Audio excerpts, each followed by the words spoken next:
How to solve this math question? 83, 11, 2, 79, question mark 7, 68, 14, 5.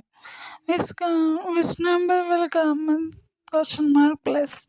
Let's find out the solution. First take first line out 83.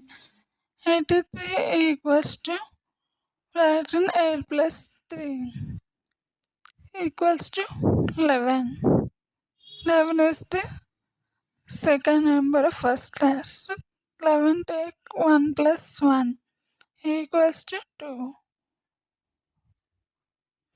Next, same way, 68 equals to 6 plus 8 equals to 14. 14 is the second number of 68. Next one, 14 take 1 plus 4 equals to 5.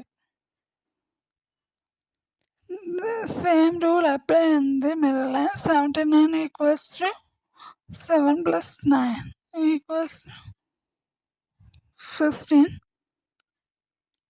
16 equals to 1 plus 6 equals to 7. So, answer is 16. Please do subscribe for more.